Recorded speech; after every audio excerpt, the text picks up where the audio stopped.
আল্লাহ তাআলা বলেন ওয়ালা নাবলুওয়ান্নাকুম বিশাইইম মিনাল খাউফি ওয়াল জু'। আল্লাহ তাআলা বলেন আমি অবশ্যই অবশ্যই তোমাদের পরীক্ষা নিব কিছু ভয়ের মাধ্যমে, ওয়াল জু' ক্ষুধা তথা অভাব দারিদ্রতার মাধ্যমে আমি আল্লাহ পরীক্ষা নিব। ওয়া নাকসিম মিনাল আমওয়াল, মালের লস মালের ক্ষতির মাধ্যমে আমি আল্লাহ পরীক্ষা নিব। ওয়াল আনফুস, জানের ক্ষতির মাধ্যমে পরীক্ষা নিব। হতে পারে সেই জানের ক্ষতি আমার নিজের হতে পারে, অসুস্থতা নিজের হতে পারে, অথবা প্রিয়জনের হতে পারে। মনে করেন আল্লাহ তাআলার কাছে চাইতে চাইতে 10 বছর পরে আল্লাহ তাআলা একটা সন্তান দিলেন। যে আল্লাহ সন্তান দিলেন সে আল্লাহ চাইলে নিয়েও যাইতে পারেন। এইবার সন্তানটার বয়স যখন হলো 2-3 বছর, আব্বু আব্বু ডাকে, আম্মু আম্মু ডাকে, আবার ছেলেটারে আল্লাহ নিয়ে গেল। জানের ক্ষতি নিজের মাধ্যমে, নিজের জানের ক্ষতি অথবা প্রিয়জনের জানের ক্ষতির মাধ্যমে আল্লাহ তাআলা পরীক্ষা নেন। ওয়াসসামারাত, ফল ফসলের ক্ষতির মাধ্যমে আল্লাহ তাআলা পরীক্ষা নেন। কি পরীক্ষা নেন? আল্লাহ তাআলা দেখতে চান বান্দা কি বিপদ আপদ মুসিবতে পড়ার পর আমি আল্লাহর দিকে ফিরে আসে নাকি অন্য দিকে চলে যায়। ইমানের 6টি ভিত্তির অন্যতম ভিত্তি হলো আল কদরি খাইরিহি ওয়া শাররিহি মিনাল্লাহি তাআলা। তাকদীরের ভালো মন্দ তথা গোটা জিন্দেগীর সব কল্যাণ অকল্যাণ কার তরফ থেকে হয়? আল্লাহর তরফ থেকে। আল্লাহ তাআলাই কল্যাণ দেন, আল্লাহ তাআলাই অকল্যাণ দেন। আল্লাহ তাআলা কল্যাণ দিয়েও পরীক্ষা নেন, অকল্যাণ দিয়েও আল্লাহ পরীক্ষা নেন। কেউ যদি মনে করে আমারে টাকা পয়সা দিছে মনে হয় ভালোবাসে এই জন্য, বিষয়টা এমন না। তাইলে কারুন হইতো আল্লাহর সবচাইতে ভালোবাসার পাত্র, ঠিক কিনা বলেন?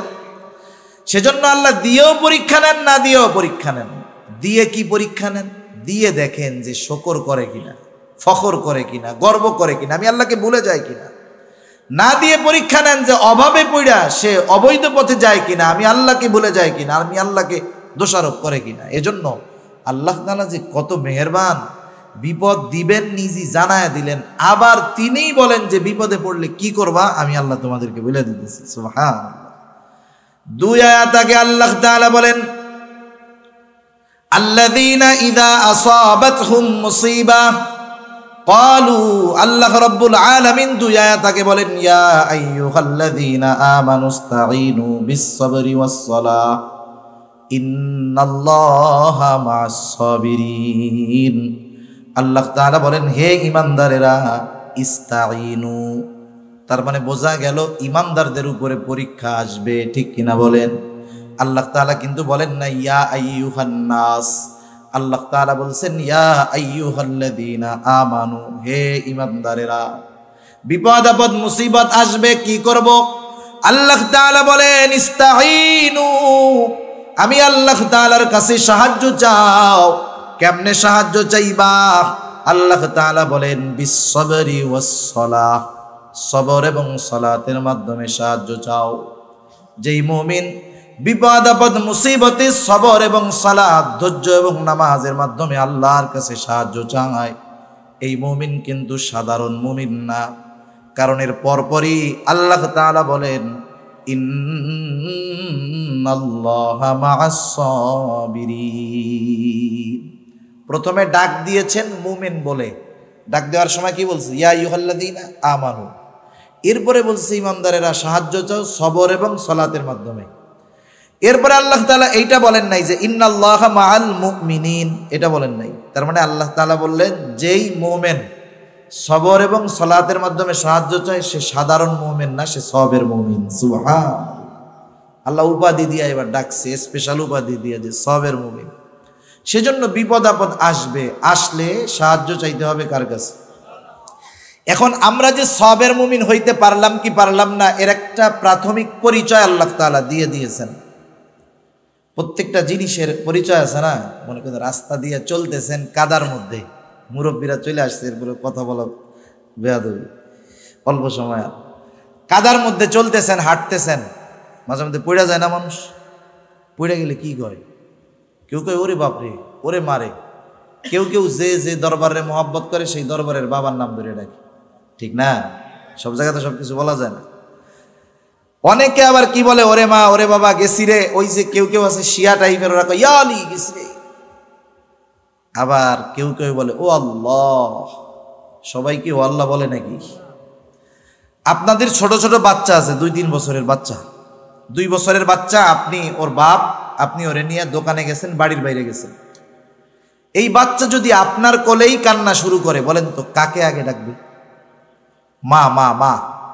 ওই বাচ্চা যদি মার কোলে কান্না করে তাও আগে ডাকে মা, কারণ মার সাথে তার অন্তরের এমন এক কানেকশন, ও কষ্ট পাইলেই মা করে ডাকা শুরু করে, কারণ তার অন্তরের সবচাইতে কাছে তখন থাকে মা। আর স্বাভাবিক বিষয়টা এমন, মানুষ যখন বিপদ আপদ মুসিবত কষ্ট ক্লেশের মধ্যে পড়ে, সর্বপ্রথম তার কথাই স্মরণ হয়, তাকেই মনে হয় যাকে সে সবচাইতে বেশি ভালোবাসে। এজন্য আল্লাহ রাব্বুল আলামিন বলেন, ওয়ালা নাবলুওয়ান্নাকুম বিশাইইম মিনাল খাউফি ওয়াল জু' ওয়া নাকসিম মিনাল আমওয়ালি ওয়াল আনফুসি ওয়াস সামারাত ওয়া বাশশিরিস সাবিরিন। পরীক্ষা নিব আমি ওইগুলার মাধ্যমে, আর আপনি সুসংবাদ জানায় দেন যেই মানুষগুলা সবের, বিপদ আপদ মুসিবতে আল্লাহ তাআলার কাছে ওই 2 পদ্ধতি অবলম্বন যারা করে তারাই সবের। আল্লাহ তাআলা বলেন বাশশিরিস সাবিরিন, ধৈর্যশীলদেরকে আপনি সুসংবাদ জানায় দেন। এরপরে আল্লাহ তাআলা একটু পরিচয় দিচ্ছে ধৈর্যশীল কারা। আল্লাহ তাআলা বলেন সুসংবাদ জানায় দেন ওই সমস্ত ধৈর্যশীলদেরকে যারা আল্লাযীনা ইযা আসাবাতহুম মুসিবা ক্বালু ইন্না লিল্লাহি ওয়া ইন্না ইলাইহি রাজিউন। তাদের উপরে যখন কোনো বিপদ আপদ মুসিবত আসে, আল্লাযীনা ইযা আসাবাতহুম মুসিবা, বিপদ আপদ মুসিবত আসলে কি করে? তারা বলে ইন্না লিল্লাহ, নিশ্চয়ই আমরা কার জন্য? আবার তার কাছেই আমরা ফিরে যাব।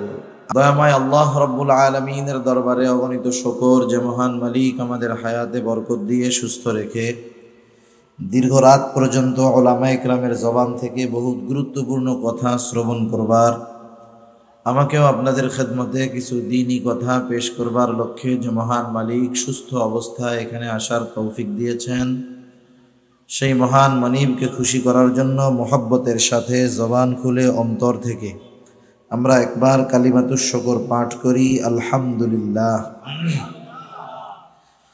অগণিত দুরূদ ও সালাম সাইয়্যিদুল আম্বিয়া, আশরাফুল আম্বিয়া, খাতামুল আম্বিয়া, বিশ্বনবী, শেষ নবী, শ্রেষ্ঠ নবী মুহাম্মদুর রাসূলুল্লাহ সাল্লাল্লাহু আলাইহি ওয়াসাল্লামের প্রতি। আমি আপনাদের খেদমতে পবিত্র কোরআনুল কারীমের সূরা আলে ইমরানের সর্বশেষ আয়াত ও পবিত্র কোরআনুল কারীমের সর্ববৃহৎ সূরা সূরা বাকারা থেকে 2টা আয়াত ও রাসূল আকরাম সাল্লাল্লাহু আলাইহি ওয়াসাল্লামের অগণিত হাদিস থেকে একটা হাদিস পাঠ করেছি। আল্লাহ সুবহানাহু ওয়া তাআলা সূরা আলে ইমরানের সর্বশেষ 200 নম্বর আয়াতে আমাদেরকে সফল মুমিন হতে বলেছেন। সফল মুমিন। কোরআনুল কারীমের অন্যতম একটি বৈশিষ্ট্য হলো, কোরআনুল কারীমের মধ্যে আল্লাহ সুবহানাহু ওয়া তাআলা শুধু আদেশ করেন তা নয়, বরং যেই আদেশটা করেন সেই কর্মটা কিভাবে বাস্তবায়ন করতে হবে আল্লাহ তাআলা এটাও আমাদেরকে জানায় দেন। সুবহানাল্লাহ। এটা আল্লাহ সুবহানাহু ওয়া তাআলার বড় ইহসান আমাদের প্রতি, দয়া আমাদের প্রতি। যেমন আল্লাহ তাআলা মুত্তাকি হতে বলেছেন কোরআনুল কারীমের মধ্যে। এখন মুত্তাকি কিভাবে হব আল্লাহ তাআলা কোরআনুল কারীমে জানিয়ে দিয়েছেন। যেমন ইয়া আইয়ুহাল্লাযীনা আমানুত্তাকুল্লাহ ওয়া কুনু মা'আস সাদিকিন। আল্লাহ তাআলা বলতেছেন, হে ঈমানদারেরা, আল্লাহ তাআলাকে ভয় করো। প্রশ্ন যদি করি আল্লাহ তাআলা ভয় কিভাবে করব, তাকওয়া কিভাবে অর্জন করব, আল্লাহ তাআলাই বলেন কুনু মা'আস সাদিকিন, তোমরা সত্যবাদীদের সঙ্গী হয়ে যাও। আবার আল্লাহ তাআলা আরেক জায়গায় বলেন ইয়া আইয়ুহাল্লাযীনা আমানুত্তাকুল্লাহ। আল্লাহ তাআলা বলেন, হে ঈমানদারেরা, তোমরা আল্লাহ তাআলাকে ভয় করো, মুত্তাকি হও। আমরা জিজ্ঞাসা করি কিভাবে হব, আল্লাহ তাআলা বলেন কুলু কওলান সাদীদা, তোমরা সোজা কথা বলো। এরকমভাবে আল্লাহ তাআলা আদেশ যেটা করেন সাথে সাথে সেই আদেশ বাস্তবায়নের পদ্ধতিও আল্লাহ তাআলা কোরআনুল কারীমের মধ্যে জানায় দেন। এজন্য আল্লাহ তাআলা আমাদেরকে সফল হতে বলেছেন এবং কি করলে সফলতা অর্জন করা যাবে এও আল্লাহ তাআলা আমাদেরকে জানিয়ে দিয়েছেন। কারণ দুনিয়াতে সফলতা বিফলতার ভিত্তি মানদণ্ড একরকম, সংজ্ঞা একরকম। আল্লাহ তাআলার কাছে সফলতা বিফলতার সংজ্ঞা আর একরকম। দুনিয়াতে আমরা সফল কাকে বলি? দুনিয়ার লাইনে যে প্রসিদ্ধি অর্জন করে, অনেক সম্পদের মালিক হয় অল্প সময়ে অনেক বড় নেতা হয়ে যায়, পদ লাভ করে, অনেক বড় দুনিয়াবি ডিগ্রি অর্জন করে, আমরা লোকটাকে বলি সে একজন সফল মানুষ, সফল ব্যবসায়ী। কিন্তু আল্লাহ সুবহানাহু ওয়া তাআলার কাছে দুনিয়াবি এই সফলতা অর্জন করলেই আসল সফল হওয়া যায় না। কারণ দুনিয়া সম্পৃক্ত যেই সফলতা, এটা চোখ বন্ধ হওয়ার সাথে সাথে সেটা শেষ। একজন বড় ডিগ্রি লাভ করলো, ডক্টরেট শেষ করলো, পিএইচডি করলো, বলেন তো মৃত্যুবরণ করার সাথে সাথে তার এই ডক্টরেট ডিগ্রির কোনো দাম আছে? কোনো দাম নাই। একজন অনেক টাকার মালিক হলো, চোখ বন্ধ করার সাথে সাথে বলেন তো এই টাকার কোনো দাম আছে? তাহলে বোঝা গেল দুনিয়া সম্পৃক্ত সফলতা আমরা যাকে বলি, এটা চোখ বন্ধ হওয়ার সাথে সাথেই শেষ হয়ে যায়। কিন্তু আল্লাহ তাআলা আমাদেরকে এমন সফল হতে বলেছেন যেই সফলতার শুরু আছে শেষ নাই। সেজন্য আল্লাহ তাআলার সংজ্ঞায় সফলতা অন্য জিনিস। আমরা যাদেরকে সফল ভাবি, আল্লাহ তাআলার কাছে তারা সফল নাও হতে পারে। সফল তাহলে কারা? আল্লাহ তাআলা কোরআনুল কারীমের মধ্যে বলেন, ফামান যুহজিহা আনিন নার ওয়া উদখিলাল জান্নাতা ফাকাদ ফাজ। আল্লাহ রাব্বুল আলামিনের সংজ্ঞায় সফল হলো তারা, জাহান্নাম থেকে বেঁচে জান্নাতে যাবে যারা। আল্লাহ তাআলার সংজ্ঞায় সফল হলো তারা। আর যেই দিন আল্লাহ রাব্বুল আলামিন সফলতা বিফলতার সার্টিফিকেট দিবেন, সনদ দিবেন, সেই দিনটা হলো কিয়ামতের দিন। একটু আগেই আল্লাহ রাব্বুল আলামিন বলেন, ওয়া ইন্নামা তুওয়াফাউনা উজুরাকুম ইয়াওমাল কিয়ামাহ ফামান যুহজিহা আনিন নার ওয়া উদখিলাল জান্নাতা ফাকাদ ফাজ। আল্লাহ রাব্বুল আলামিন বলেন, ওয়া ইন্নামা তুওয়াফাউনা উজুরাকুম ইয়াওমাল কিয়ামাহ, কিয়ামতের দিন প্রত্যেককে পরিপূর্ণ প্রতিদান দেওয়া হবে। কিসের প্রতিদান? দুনিয়ায় কে কেমন আমল করেছে তার প্রতিদান। যেমন আমাদের দুনিয়ার মধ্যে স্কুল কলেজ ভার্সিটি মাদ্রাসার মধ্যে পরীক্ষা হয় কি হয় না? অবশ্যই পরীক্ষা আগে, ফলাফল তারপরে। অনুরূপভাবে কিয়ামতের দিবসটা হলো ফলাফল ঘোষণার জায়গা, পরীক্ষার জায়গা নয়। তাহলে পরীক্ষার জায়গা কোথায়? পরীক্ষার জায়গা হলো এই দুনিয়া। দুনিয়া হলো পরীক্ষার হল, আর পরকাল হলো ফলাফলের দিবস, প্রতিদান দিবস। পরীক্ষার হলে সময় কম। একজন পরীক্ষার হলে ঢুকলে একটা বিষয়ে কয় ঘন্টা সময়? সর্বোচ্চ 3 ঘন্টা সময়, ঠিক না?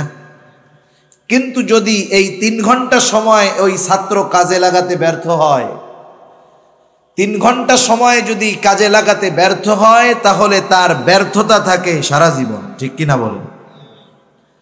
আবার কোন ব্যক্তি যদি পরীক্ষার হলের অল্প সময় কাজে লাগাতে পারে, তাহলে তার সফলতা হয় দীর্ঘদিন ব্যাপী, অনেক দিন ব্যাপী। এই জন্য দুনিয়া হলো পরীক্ষার জায়গা। দুনিয়ার হায়াতটা নিতান্তই বড় কম। কত কম, কত কম! কারণ দুনিয়া আমাদের কিন্তু শেষ আবাসস্থল নয়, আমাদের শেষ মঞ্জিল, শেষ আবাসস্থল হলো জান্নাত। আল্লাহ তাআলা কবুল করুক, সবাই বলি আমিন। আমরা আল্লাহ তাআলার কাছে এই ব্যাপারে আশা রাখি যে ইনশাআল্লাহ আমাদের সবার শেষ মঞ্জিল, শেষ ঘাঁটি হবে জান্নাত। সবাই তো আর যাবে না, তারপরেও আশা রাখি, কারণ আল ঈমানু বাইনাল খাউফি ওয়ার রাজা, আশা এবং ভয়ের মাঝে ঈমান। আশার ব্যাপারে আল্লাহ তাআলার নিকটে সর্বোচ্চ আশা রাখা চাই, আবার ভয়ের ব্যাপারেও সর্বোচ্চ ভীত হওয়া চাই। হযরত ওমর রাদিয়াল্লাহু তাআলা আনহু বলতেন, আমি তো আল্লাহ তাআলার কাছে এত পরিমাণ আশা রাখি যে তাম দুনিয়ার সব মানুষ যদি জাহান্নামী হয়, একজন মানুষ যদি জান্নাতি হয়, আমি আশা করি আমি ওমর হব সেই একজন ব্যক্তি। সুবহানাল্লাহ। আবার এতটা ভীত আমি যে তাম দুনিয়ার মানুষ যদি জান্নাতি হয় আর একজন মানুষ যদি জাহান্নামী হয়, আমি ভয় পাই যে হতে পারে ওই একজন ব্যক্তি হব আমি ওমর। আল্লাহ তাআলার ব্যাপারে সর্বোচ্চ আশা রাখা চাই, কারণ আল্লাহ তাআলার ব্যাপারে আমাদের ধারণা যেমন, আমাদের ব্যাপারে আল্লাহ তাআলার ব্যবহার হবে তেমন।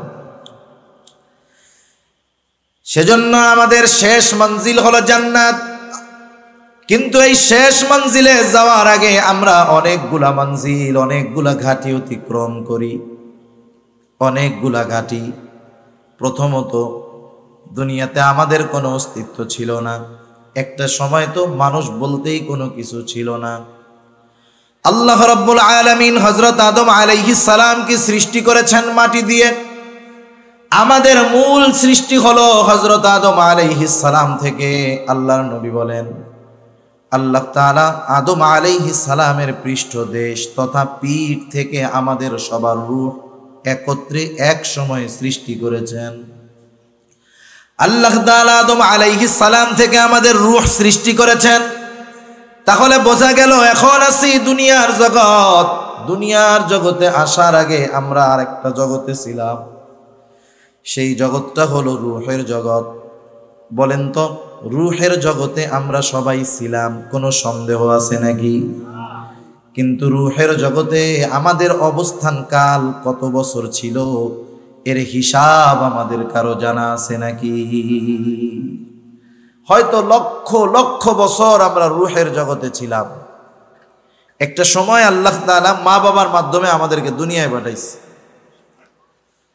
আল্লাহ রাব্বুল আলামিন যখন মায়ের গর্ভে 120 দিন পর ওই তুচ্ছ এক ফোঁটা নাপাক পানি একটা মৃত মাংসের টুকরায় প্রস্তুত হয়ে যায়, 120 দিন পর আল্লাহ তাআলার আদেশে ফেরেশতারা হাজির হয়ে যায়। মায়ের পেটের মধ্যে আমি আপনি ছিলাম মৃত। এজন্য আল্লাহ তাআলা কোরআনুল কারীমের মধ্যে আগেই বলছেন মরার কথা, আল্লাযী খালাকাল মাউতা ওয়াল হায়াতা লিয়াবলুয়াকুম আইয়ুকুম আহসানু আমালা। এই জায়গায় আল্লাহ তাআলা আগে বলছেন কি, আল্লাযী খালাকাল মাউতা, যিনি আগে মৌত সৃষ্টি করেছেন। তার মানে দুনিয়ায় প্রাণ পাওয়ার আগে আমরা মৃত ছিলাম, মায়ের পেটে কি ছিলাম? মরা। ফেরেশতারা আল্লাহ তাআলার আদেশে 120 দিন পর এসে আমি আপনি ছিলাম মৃত একটা মাংসের টুকরা। ওই মাংসের টুকরার মধ্যে আল্লাহ তাআলার আদেশে রূহ ফুঁকে দিল, রূহ, প্রাণ। কত কুদরত! ওই দিন শুধু প্রাণ ফুঁকে দিছে, রূহ দিয়েছে এমনটা নয়, এই মাংসের বডির সাথে ওই রূহটা কতদিন থাকবে সেই দিন সেটাও নির্ধারিত হয়ে যায়। কতদিন এই দেহের সাথে রূহ থাকবে সেটা মায়ের পেটের মধ্যে থাকতেই লেখা হয়ে গেছে। এই যে বোতলটা দেখেন না, বোতল, এরকম বোতল, প্যাকেট, চিপসের প্যাকেট জিনিস থাকে না, কি লেখা থাকে? এই যে লেখা 1 নম্বরে মূল্য, এরপরে লেখা আছে উৎপাদনের তারিখ, আর একটা আছে মেয়াদ। উৎপাদনের তারিখ হলো এই বোতলটা যেদিন পানি ভরা হয়েছে, ক্যাপ লাগাই দিছে, সাথে সাথে লেখা আছে মেয়াদ, মানে এই পানিটা কতদিন খাওয়া যাবে। এখন বলেন, মেয়াদ উত্তীর্ণ পানি 3 মাস আগে মেয়াদ উত্তীর্ণ হয়ে গেছে, এই পানি যদি আপনার কাছে নিয়ে দিয়ে বলি হাদিয়া আপনার আমি খাওয়াই দিই, খান, নষ্ট হয়েছে না হয়েছে আল্লাহ ভালো জানে, কিন্তু যখন দেখবেন যে মেয়াদ শেষ, খাবেন। অনুরূপভাবে বোতলের গায়ে যেমন উৎপাদনের তারিখ তথা ওর জন্ম তারিখ আর ওর মৃত্যু তারিখ লেখা আছে, অনুরূপভাবে আমার আপনার সাথেও মৃত্যু তারিখ লেখা আছে। বোতলের গায়ের মেয়াদটা দেখা যায়, কিন্তু আমার আপনার মেয়াদ কতদিন দেখাও যায় না, জানাও যায় না। কিন্তু একটা নির্দিষ্ট সময় কিন্তু আছে, কিন্তু আমাদের অজানা, জানা নাই। ওই সময়টা যখন আসবে, নির্দিষ্ট সময়টা যখন হাজির হবে, এক মুহূর্ত বেশি আমি দুনিয়ায় থাকতে পারবো না। এক মুহূর্ত আগেও মালাকুল মউত আমার কাছে আসবে না। শুধু তাই না, আমরা মনে করি মানুষ মৃত্যুর কারণ হলো সুস্থতা অসুস্থতা। বিষয়টা এমন না।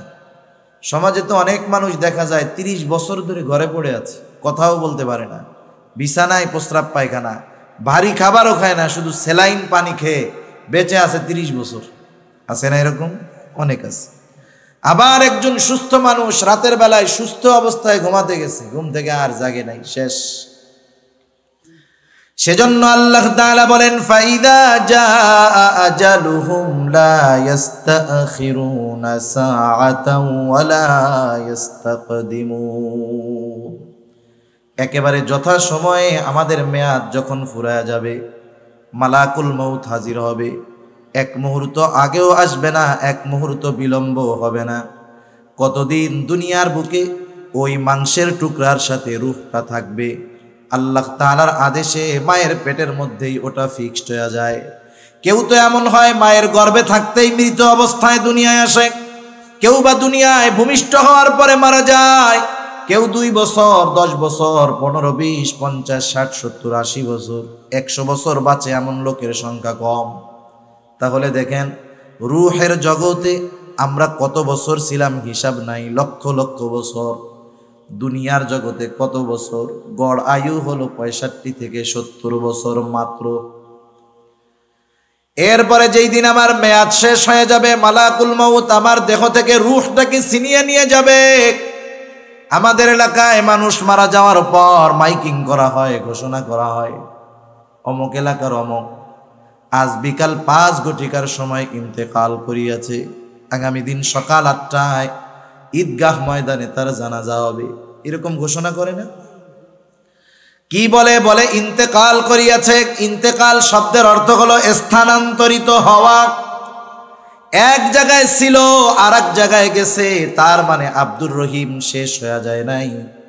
আব্দুর রহিম এতকাল দুনিয়ার জগতে ছিল, স্থানান্তরিত হয়ে নতুন এক জগতে পদার্পণ করেছে, যেই জগতের নাম হলো আলমে বারজাখ।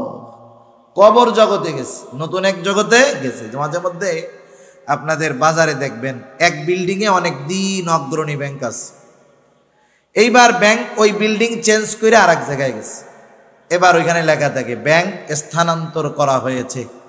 ব্যাংক চলে যায় নাই, স্থানান্তর করা হয়েছে। এখানে ছিল আর এক জায়গায় নেওয়া হয়েছে।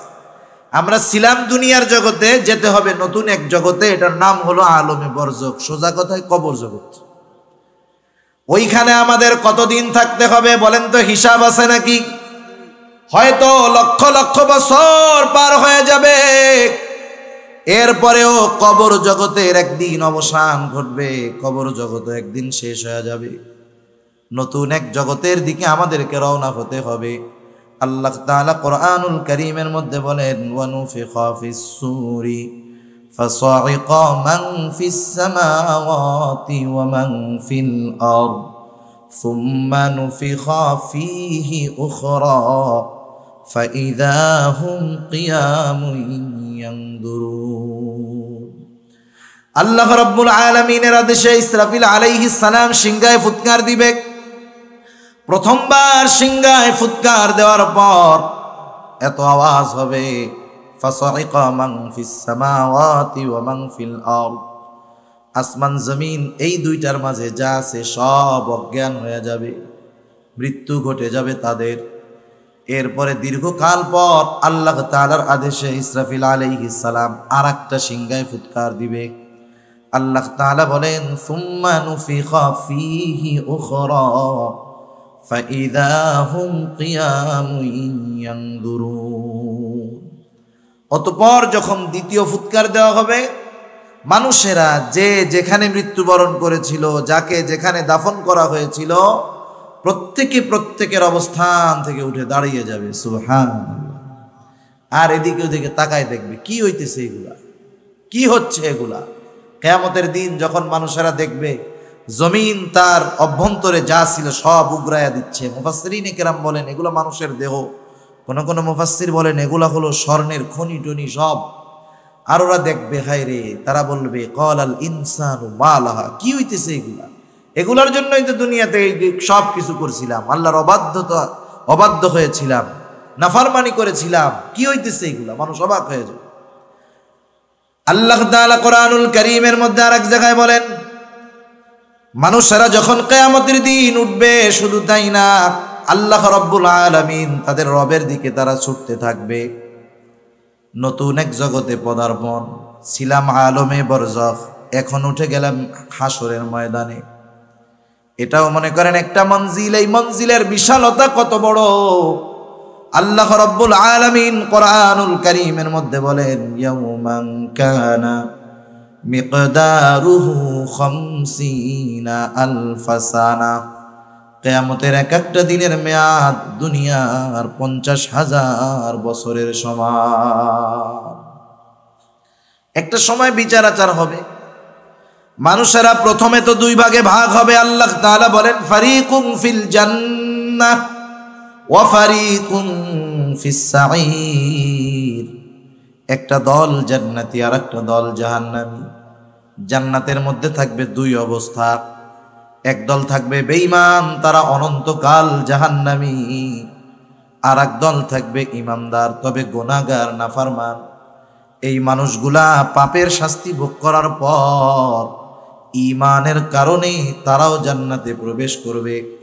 এইবার যারা জান্নাতি অনন্তকাল জান্নাতি, এইবার যারা জাহান্নামী অনন্তকাল জাহান্নামী।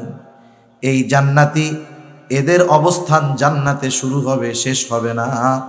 জাহান্নামে যারা অবস্থান করবে অনন্তকাল অবস্থান করবে, সময় শেষ হবে না। এই যে মঞ্জিলগুলা গেল, কথা বুঝতেছেন আপনারা? সজাগ আছেন তো? এই যে মঞ্জিলগুলা গেল, রূহের জগৎ, দুনিয়ার জগৎ, কবর জগৎ, কিয়ামত দিবস, জান্নাত অথবা জাহান্নাম, এই মঞ্জিলগুলা আমাদের অতিক্রম করা লাগবে। একটা করছি, সামনে আরো করতে হবে। বলেন তো সবচাইতে কম সময় কোন মঞ্জিলে থাকা হয়? একটু জোরে বলেন না, কোথায়? 60-70 বছর। পরীক্ষার হলের সময় কম না বেশি? একটা সাবজেক্ট পড়ে 2 বছর, পরীক্ষা দেয় 3 ঘন্টা। সেজন্য দুনিয়ার হায়াত কম, কিন্তু এই হায়াতের দামটা বেশি। সেজন্য যদি দুনিয়ার এই হায়াত আমরা কাজে লাগাতে পারি, অনন্তকালের সফলতা অর্জন করা যাবে। এজন্য অনন্তকালের সফল যদি হতে হয়, দুনিয়ার সময়টাকে কাজে লাগাতে হবে, ঠিক কিনা বলেন? এখন তাহলে অনন্তকালের সফলতা আমরা কিভাবে অর্জন করতে পারি? সূরা আলে ইমরানের সর্বশেষ আয়াতে আল্লাহ রাব্বুল আলামিন আমাদেরকে বলেন, ইয়া আইয়ুহাল্লাযীনা আমানু, আল্লাহ তাআলা বলেন, হে ঈমানদারেরা, ইসবিরু, তোমরা সবর করো। শুধু সবর করলে হবে না, ওয়াসাবিরু, সবরের উপরে তোমরা অটল থাকো। ওয়ারাবিতু, সর্বদা জিহাদের জন্য প্রস্তুত থাকো। 4 নাম্বার, ওয়াত্তাকুল্লাহ, আল্লাহ তাআলাকে ভয় করো। কেন এই 4 গুণ আমরা অর্জন করব? আল্লাহ তাআলা বলেন, লাআল্লাকুম তুফলিহুন, যাতে তোমরা শুধু মুমিন নয়, সফল মুমিন হতে পারো। সফল কারা? জান্নাতে যাবে যারা। সফল কারা? জান্নাতে যাবে যারা। আমরা সবাই সফল হইতে চাই না? সবাই চাই তো? আল্লাহ কবুল করুন।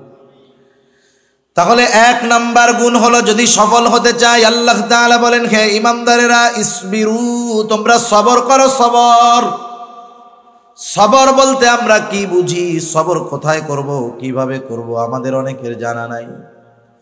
অনেক সময় আমরা মনে করি বিপদ আপদ মুসিবত কষ্ট ক্লেশ এখানেই মনে হয় শুধু সবর।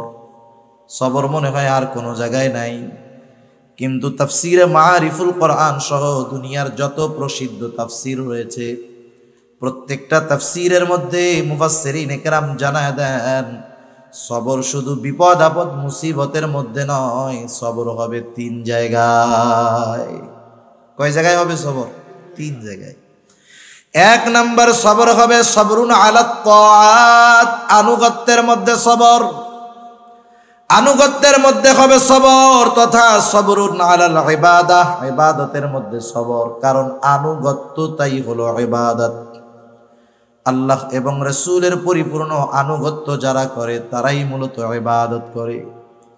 সেই জন্য আল্লাহ তাআলার যত আদেশ আছে, নিষেধ আছে, সবগুলা বিনা যুক্তিতে বিনা চিন্তায় মেনে নেওয়ার নাম হলো আনুগত্যতা।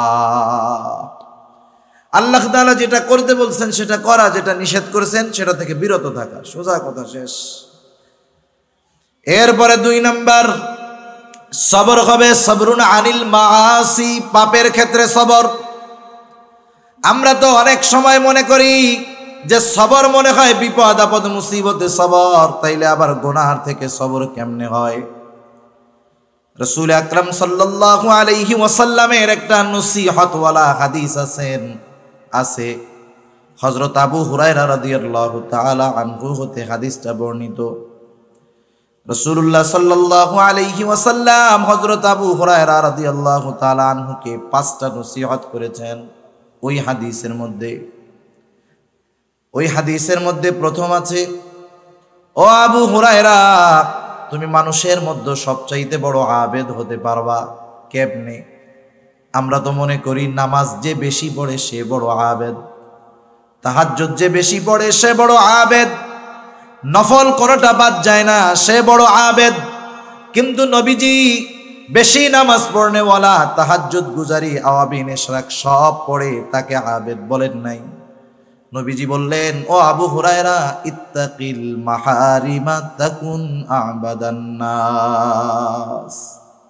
নবীজি বললেন, আবু হুরায়রা, তুমি নিষিদ্ধ বিষয়সমূহ থেকে বেঁচে থাকো, তাহলে কি হবে?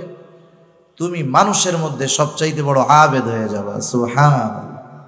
তাহলে দেখেন, ইবাদতের মাধ্যমে আবেদ হয় না, গুনাহ ত্যাগ করার মাধ্যমে আবেদ হয়, ঠিক কিনা বলেন? এজন্য দেখবেন যখন আমরা কোনো আল্লাহওয়ালার কাছে যাই, ওনারা ইবাদত করার চাইতে গুনাহ ছাড়ার ব্যাপারে আগে গুরুত্ব দেন বেশি। রাসূল আকরাম সাল্লাল্লাহু আলাইহি ওয়াসাল্লাম একদিন ফজরের নামাজের সময় মসজিদে নববীর মধ্যে বসে আছেন, সব সাহাবারা নামাজের জন্য উপস্থিত। রাসূল আকরাম সাল্লাল্লাহু আলাইহি ওয়াসাল্লাম হঠাৎ করে বলতেছে, শোনো, এখন যেই ব্যক্তি দরজা দিয়ে প্রবেশ করবে সে জান্নাতি। নবীজির জবান দিয়ে বের হয়েছে সে জান্নাতি, কোনো সন্দেহ নাই। সবার নজর দরজার দিকে, কোন আল্লাহর বান্দা এখন দরজা দিয়ে ঢুকে, সৌভাগ্যবান ব্যক্তি, সবাই দেখতে চায়। সবাই তাকায় দেখে এক আল্লাহর বান্দা ঢুকছে, ওযু করছে, বোঝা যায় এখনো দাড়ি ভেজা পানি পড়তেছে, বাম হাতের মধ্যে জুতা। আল্লাহর বান্দা ভেতরে ঢুকলেন, প্রথম দিন গেল, আবার পরের দিন আল্লাহর নবী বলতেছে, এখন যেই ব্যক্তি দরজা দিয়ে ঢুকবে সে জান্নাতি। সবার নজর দরজার দিকে, কে সেই সৌভাগ্যবান ব্যক্তি? এবার তাকায় দেখে বিগত দিন যেই ব্যক্তি দরজা দিয়ে ঢুকেছিল আজকেও সে ঢুকছে। আগের দিন যেমন ওযু করছে, দাড়ি থেকে পানি পড়তেছে, আজকেও দাড়ি থেকে পানি পড়ে। দ্বিতীয় দিন চলে গেল, তৃতীয় দিন আবার নবীজি বলতেছেন, শোনো, এখন যেই ব্যক্তি দরওয়াজা দিয়ে ঢুকবে সে জান্নাতি। সবার নজর আবার দরজার দিকে, তাকায় দেখে বিগত 2 দিন যেই ব্যক্তি ঢুকেছে, যেই অবস্থায় ছিল আজকেও সেই অবস্থা, দাড়ি দিয়ে পানি পড়তেছে, মানে মাত্র ওযু করছে একটু আগে, বাম হাতের মধ্যে জুতা, ঢুকছে। একটা বর্ণনায় ওই ব্যক্তির নাম আসছে, আর এক বর্ণনায় আসে নাই। মুসনাদে আহমদের মধ্যে আর এক বর্ণনায় আসছে, যেই ব্যক্তি ঢুকছে ওনার নাম হলো হযরতে সাদ রাদিয়াল্লাহু তাআলা। এক ব্যক্তির ব্যাপারে যখন বিশ্বনবীজির পর 3 দিন একই ঘোষণা, এই লোকটা জান্নাতি, কোনো সন্দেহ নেই, ঠিক কিনা বলেন? একজন সাহাবী আব্দুল্লাহ ইবনে আমর ইবনুল আস রাদিয়াল্লাহু তাআলা, উনি চিন্তা করলেন কোন স্পেশাল আমলের কারণে নবীজি পর 3 দিন তার ব্যাপারে এমন ঘোষণা দিলেন। নবীজি তো নিজে দেন নাই, নিশ্চয়ই আসমানের মালিকের পক্ষ থেকে ইশারা আছে। এবার উনি যায় বলতেছে, ভাই আমি তোমার বাড়িতে একটু 3 দিন মুসাফির হিসাবে থাকতে চাই, মেহমান হিসাবে থাকতে চাই, আমাকে তুমি 3 দিন তোমার বাড়িতে রাখবা নাকি? সারাদিন থাকবো না, খাবার দাবারও খাওয়া লাগবে না, শুধুমাত্র রাত্রি যাপন করব, তোমার বাড়িতে রাখবা নাকি? কোনো অসুবিধা নাই, থাকেন। আগের আমলে মেহমানদারিটা সহজ ছিল, ঝামেলা ছিল না। এখন আমি যদি এক জায়গার মেহমান হই, আমি চিন্তা করি আমারে 5 পদের না খাওয়াইলে বদনাম, ঠিক না? আগের আমলে এমন হইতো, একজন গেছে এক বাড়িতে মেহমান হইয়া, বাড়ি কিছুই নাই, কিছুই নাই, মেহমান গেছে ফেরাইয়া দেয় নাই। মেহমান যাওয়ার পরে বলতেছে, কি বলবো, আলহামদুলিল্লাহ আপনি আসছেন, মেহমান তো বরকত নিয়ে আসে, আমাদের ঘরে কিছু নাই, আমরা রোজা আছি, আপনিও থাকেন, ইনশাল্লাহ কিছু একটা হবে। আর এখন মেহমান আসলে আমার ঘরে কিছু নাই, আমি যদি বলি আমারও ইজ্জত শেষ, মেহমানেরও ইজ্জত শেষ, ঠিক কিনা বলেন? সেজন্য আগে মেহমান আসলে মানুষ খুশি হইতো যে বরকত আসতেছে, এখন মেহমান আসলে টেনশনে পড়ে যায় যে মাসের শেষ, কি খাওয়ামু, কি করবো, কি বদনাম করবে আত্মীয় স্বজনের কাছে যায়, ঠিক আছে? সব লোক দেখানো লৌকিকতা হয়ে গেছে আমাদের, ঠিক কিনা বলেন? সেজন্য মেহমান আসলে বরকত আগের মতো আসে না, আমাদের নিয়তের গরমিলের কারণে। এখন উনি রাতের বেলা থাকবে, খাবে টাবে না, কিন্তু উনি তো থাকবে ঘুমানোর জন্য না, দেখার জন্য রাতের বেলা কি আমল করে। এশার নামাজ পড়ে একসাথে বাড়িতে যাওয়ার পর ওনারে দিছে আর এক ঘরে থাকার জন্য, উনি ঘুমায় না, খেয়াল করতেছে হযরতে সাদ কি করে। তিনি দেখলেন এশার নামাজের পর খাওয়া দাওয়া খেয়ে আল্লাহর বান্দা ঘুমাইছে, উনি সারা রাত জাগ না, কখন আল্লাহর বান্দা উঠে কি আমল করে দেখবো দেখবো দেখবো করতে করতে ফজরের আজান দিয়ে দিল।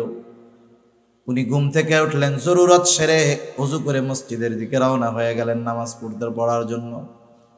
প্রথম দিন এই অবস্থা, এবার দ্বিতীয় দিন খেয়াল করতেছে কি করে, চিন্তা করতেছে ধারাবাহিক আমল, হয়তো একদিন কোনো কারণে বাদ যাইতে পারে, দ্বিতীয় দিন আশা করি বাদ যাবে না। আবার দ্বিতীয় দিন সারা রাত জাগ্রত, দেখি কি আমল করে, কি আমল করে। তাকায় দেখে কোনো আমল নাই, এশার নামাজ পড়ে লম্বা ঘুম, ফজরের আজানের সময় ঘুম থেকে উঠলো, একটু চিন্তিত হয়ে গেছে, হায় রে কোনো আমল টামল তো দেখি না, কি ব্যাপার, দেখি আর একটা দিন থাকি।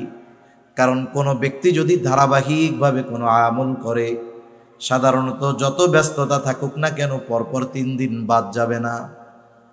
তৃতীয় দিন রাত্রে আবার সারা রাত জাগ্রত, দেখতে চায় কি করে। দেখলো এশার নামাজ পড়ে ঘুমায়, ফজরের আজান দিলে ঘুম থেকে উঠল। এবার আর মনের মধ্যে কৌতূহল চাপায় রাখতে পারে নাই, প্রশ্ন করতেছে এবার ওকে যে ভাই শোনো, পরপর 3 দিন তোমার বাড়িতে অবস্থানের একটা কারণ আছে। এর আগে পরপর 3 দিন ফজরের নামাজের সময় আমরা মসজিদের ভিতর নবীজি ঘোষণা করলেন, এখন যেই ব্যক্তি দরজা দিয়ে ঢুকবে সে জান্নাতি। আমরা পরপর 3 দিন দরজার দিকে তাকায় দেখলাম, পরপর 3 দিন যেই ব্যক্তি ঢুকেছে তুমি হলা সেই ব্যক্তি। পরপর তোমার নামে নবীজি 3 দিন এই ঘোষণা দিছে, তুমি তো জান্নাতি, কোনো সন্দেহ নাই। কিন্তু এই 3 দিন রাত্রে তোমার বাড়িতে ছিলাম তোমার আমল দেখার জন্য, কিছুই তো পাইলাম না, কি করলা একটু কও তো। হযরতে সাদ রাদিয়াল্লাহু তাআলা আনহু বলেন, নবীজি যদি আমার ব্যাপারে এমন ঘোষণা দিয়ে থাকেন তো আলহামদুলিল্লাহ, আল্লাহর কৃতজ্ঞতা প্রকাশ করি। তুমি যে উদ্দেশ্য আসছো, আমার এমন কোনো আমল নাই। আমি কি করি শোনো, এশার নামাজ পড়ে রাতে ঘুমাতে যাই। যখন আমি ঘুমাতে যাই, আমাকে যারা কষ্ট দিয়েছে আমি তাদেরকে মাফ করে দেই, ক্ষমা করে দেই। কারো অন্তরের মধ্যে যদি হিংসা বিদ্বেষ কারো ব্যাপারে থাকে, আমি সব দূর করে জাড়া দিয়ে ঘুমায় যাই, মনটাকে পরিষ্কার করে আমি ঘুমাতে যাই, এতটুকু করি, এর চেয়ে আর বেশি কিছু না। এইবার আব্দুল্লাহ ইবনে আমর ইবনুল আস রাদিয়াল্লাহু তাআলা আনহু বলেন, তুমি যে রাতের বেলা অন্তরকে পাক সাফ করে ঘুমাও, এর জন্যই তোমার এই ফজিলত।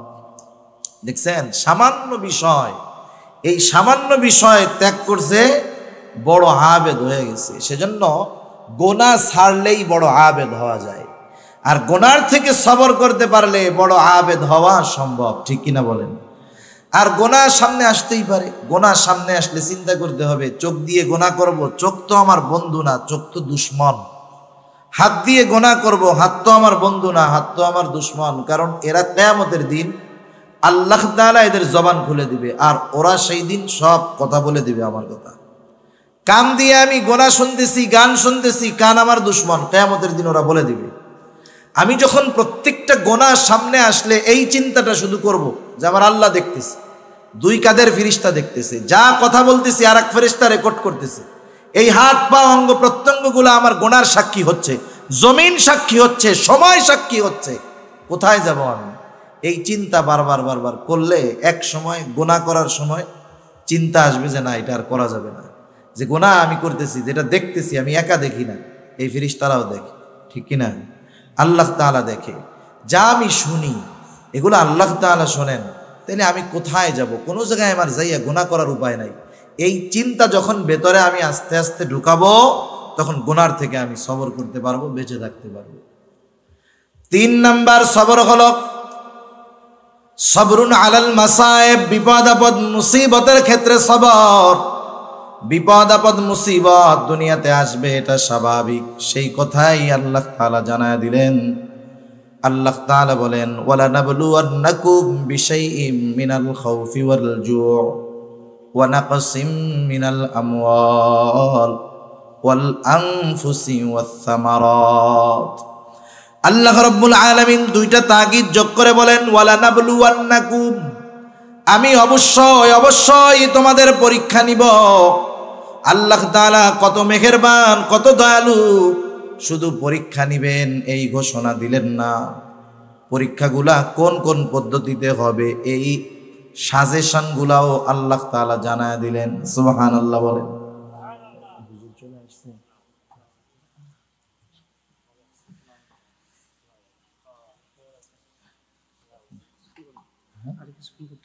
আচ্ছা, আল্লাহ তাআলা কত মেহেরবান, শুধু যদি বলতেন আমি পরীক্ষা নিব, কিছু বলার ছিল, করার ছিল, আমাদের কিছু করার বা বলার ছিল, বলেন, ছিল না। কিন্তু পরীক্ষাগুলা কিভাবে নেবেন আল্লাহ তাআলা বলে দিলেন। যেমন দেখেন, পরীক্ষার আগে ছাত্ররা ওস্তাদদের কাছে যায়, স্কুলেও যায়, মাদ্রাসায়ও যায়। যার পরে কি বলে যে হযরত কিতাব তো অনেক বড়, একটু দাগায় দেন না, কোন কোনগুলো আসতে পারে। হযরত তো দাগায় দেয়। তাহলে কি হয়, বিশাল কিতাব, পরীক্ষার জন্য সব যদি পড়তে হয় কঠিন হয়ে যাবে। একটু সংক্ষিপ্ত যদি হয়ে যায়, সাজেশন যদি পাওয়া যায়, তাইলে প্রস্তুতি নেওয়াটা সহজ হয়, ঠিক কিনা বলেন? আল্লাহ তাআলা কত মেহেরবান, সংক্ষিপ্ত সাজেশন দিয়ে দিয়েছেন। আর যখন কি পরীক্ষা হবে, কোন বিষয়ের পরীক্ষা হবে জানা যায়, ওটার প্রস্তুতিও নেওয়া যায়, ঠিক কিনা? একটা মেধাবী ছাত্র, খুব ভালো ছাত্র, হঠাৎ করে ফজরের নামাজের সময় উঠছে, ওরে বলা হইলো চলো এখনই তোমার এই কিতাবের পরীক্ষা দিতে হবে। ও যত ভালো ছাত্র হোক, মানসিক একটা প্রস্তুতির ব্যাপার আছে, এখানে ওর পরীক্ষা খারাপ হয়ে যাবে। কিন্তু যদি বলা হয় ওই ছাত্রকে যে তোমার কিন্তু পরীক্ষা 2 মাস পরে এই বিষয়ের নেওয়া হবে, ও যখন প্রস্তুতি নেওয়ার সুযোগ পাবে, ওর পরীক্ষা ভালো হবে, ঠিক কিনা? আল্লাহ তাআলা আগের থেকেই আমরা জানি প্রস্তুতি নিতে পারি, পরীক্ষায় যেন ফেল না হয়, এজন্য আল্লাহ তাআলা আগের থেকেই জানায় দিয়েছেন পরীক্ষা কিসের কিসের মধ্যে হবে। সুবহানাল্লাহ। আল্লাহ তাআলা বলেন, ওয়ালা নাবলুওয়ান্নাকুম বিশাইইম মিনাল খাউফি ওয়াল জু'। আল্লাহ তাআলা বলেন, আমি অবশ্যই অবশ্যই তোমাদের পরীক্ষা নিব কিছু ভয়ের মাধ্যমে, ওয়াল জু', ক্ষুধা তথা অভাব, দারিদ্রতার মাধ্যমে আমি আল্লাহ পরীক্ষা নিব। ওয়া নাকসিম মিনাল আমওয়াল, মালের লস, মালের ক্ষতির মাধ্যমে আমি আল্লাহ পরীক্ষা নিব। ওয়াল আনফুস, জানের ক্ষতির মাধ্যমে পরীক্ষা নিব। হতে পারে সেই জানের ক্ষতি আমার নিজের হতে পারে, অসুস্থতা নিজের হতে পারে, অথবা প্রিয়জনের হতে পারে।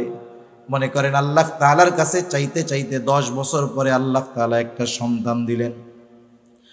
যে আল্লাহ সন্তান দিলেন, সে আল্লাহ চাইলে নিয়েও যাইতে পারেন। এইবার সন্তানটার বয়স যখন হলো 2-3 বছর, আব্বু আব্বু ডাকে, আম্মু আম্মু ডাকে, আবার ছেলেটারে আল্লাহ নিয়ে গেল। জানের ক্ষতি নিজের মাধ্যমে, নিজের জানের ক্ষতি অথবা প্রিয়জনের জানের ক্ষতির মাধ্যমে আল্লাহ তাআলা পরীক্ষা নেন। ওয়াসসামারাত, ফল ফসলের ক্ষতির মাধ্যমে আল্লাহ তাআলা পরীক্ষা নেন। কি পরীক্ষা নেন? আল্লাহ তাআলা দেখতে চান বান্দা কি বিপদ আপদ মুসিবতে পড়ার পর আমি আল্লাহর দিকে ফিরে আসে নাকি অন্য দিকে চলে যায়। ইমানের 6টি ভিত্তির অন্যতম ভিত্তি হলো আল কাদরি খাইরিহি ওয়া শাররিহি মিনাল্লাহি তাআলা। তাকদীরের ভালো মন্দ তথা গোটা জিন্দেগীর সব কল্যাণ অকল্যাণ কার তরফ থেকে হয়? আল্লাহর তরফ থেকে। আল্লাহ তাআলাই কল্যাণ দেন, আল্লাহ তাআলাই অকল্যাণ দেন। আল্লাহ তাআলা কল্যাণ দিয়েও পরীক্ষা নেন, অকল্যাণ দিয়েও আল্লাহ পরীক্ষা নেন। কেউ যদি মনে করে আমারে টাকা পয়সা দিছে মনে হয় ভালোবাসে এই জন্য, বিষয়টা এমন না। তাইলে কারুন হইতো আল্লাহর সবচাইতে ভালোবাসার পাত্র, ঠিক কিনা বলেন? সেজন্য আল্লাহ দিয়েও পরীক্ষা নেন, না দিয়েও পরীক্ষা নেন। দিয়ে কি পরীক্ষা নেন? দিয়ে দেখেন যে শকর করে কিনা, ফখর করে কিনা, গর্ব করে কিনা, আমি আল্লাহকে ভুলে যাই কিনা। না দিয়ে পরীক্ষা নেন যে অভাবে পড়া সে অবৈধ পথে যায় কিনা, আমি আল্লাহকে ভুলে যাই কিনা, আমি আল্লাহকে দোষারোপ করে কিনা। এজন্য আল্লাহ তাআলা যে কত মেহেরবান, বিপদ দিবেন নিজে জানায় দিলেন, আবার তিনিই বলেন যে বিপদে পড়লে কি করবা আমি আল্লাহ তোমাদেরকে বলে দিতেছি। সুবহানাল্লাহ।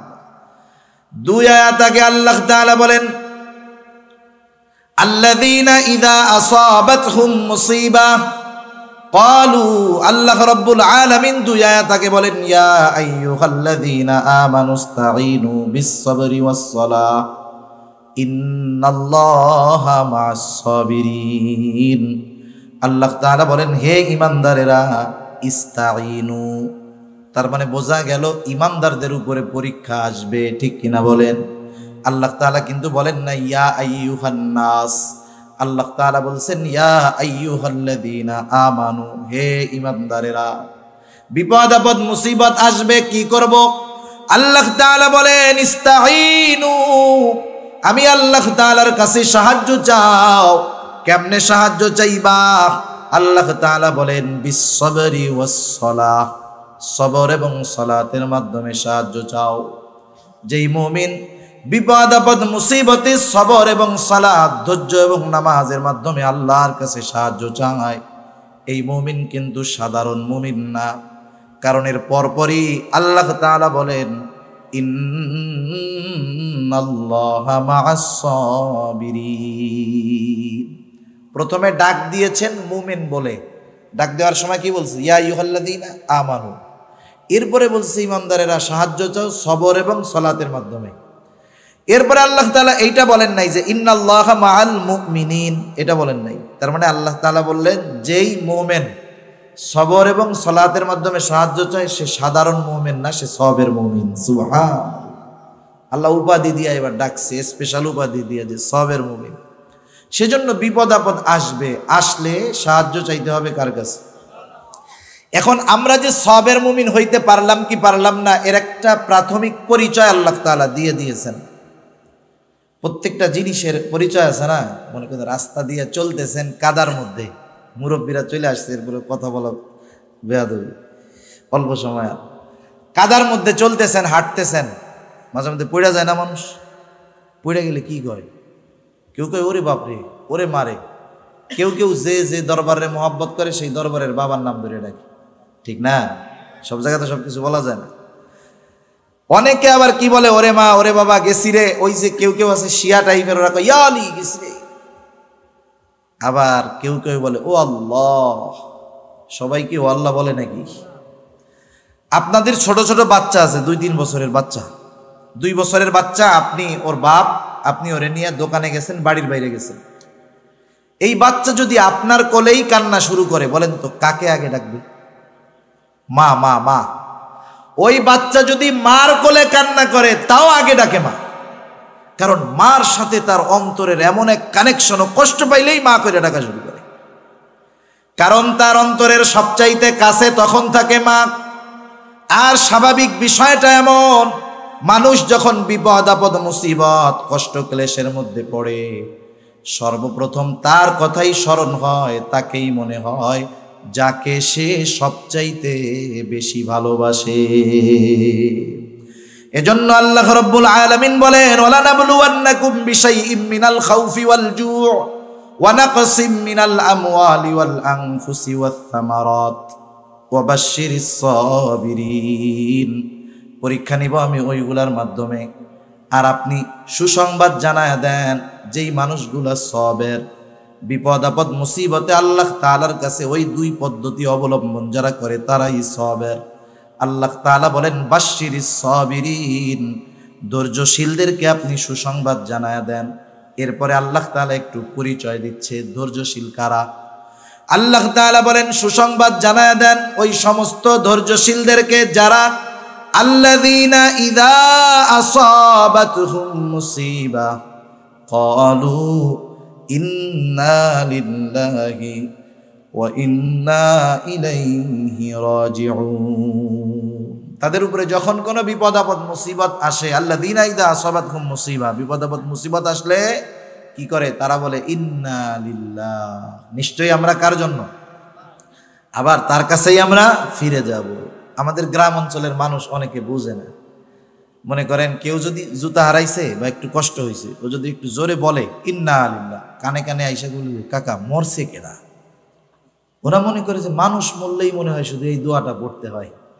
না না, এটা সব বিপদ আপদ, ছোট বড় সব বিপদে এটা পড়তে হবে। একটা হাদিস বিলা শেষ করে দেব। সহিহ মুসলিমের মধ্যে আসছে, রাসূল আকরাম সাল্লাল্লাহু আলাইহি ওয়াসাল্লাম একটা দোয়া আমাদেরকে শিখাইয়া দিয়েছেন। আজীব এক দোয়া। দোয়া তো আমরা কিছু হাদিস থেকে শিখি, কিছু কোরআন থেকে শিখি, কিছু দোয়া শুধু কোরআন থেকে, কিছু দোয়া শুধু হাদিস থেকে। এমন এক দোয়া নবীজি শিখাইয়া দিলেন যার এক অংশ শিখাইয়া দিয়েছেন আল্লাহ, আর এক অংশ শিখিয়ে দিয়েছেন মুহাম্মদুর রাসূলুল্লাহ সাল্লাল্লাহু আলাইহি ওয়াসাল্লাম। রাসূল আকরাম সাল্লাল্লাহু আলাইহি ওয়াসাল্লাম বলেন, যখন কেউ বিপদ আপদ মুসিবতে পড়বে সে বলবে ইন্না লিল্লাহি ওয়া ইন্না ইলাইহি রাজিউন, নিশ্চয় আমরা আল্লাহর জন্যই, নিশ্চয় আমরা আবার তার দিকেই প্রবর্তন করব, ফিরে যাব। এতটুকু বলবে। এরপর পর বলবে আল্লাহুম্মা আজুরনি ফি মুসিবাতি ওয়া আখলিফ লি খায়রাম মিনহা। এর সাথে সাথে বলবে আল্লাহুম্মা আজুরনি ফি মুসিবাতি, আয় আল্লাহ আমি যেই বিপদে পড়েছি এই বিপদের প্রতিদান আমাকে দেন, এই বিপদ থেকে আমাকে উদ্ধার করেন।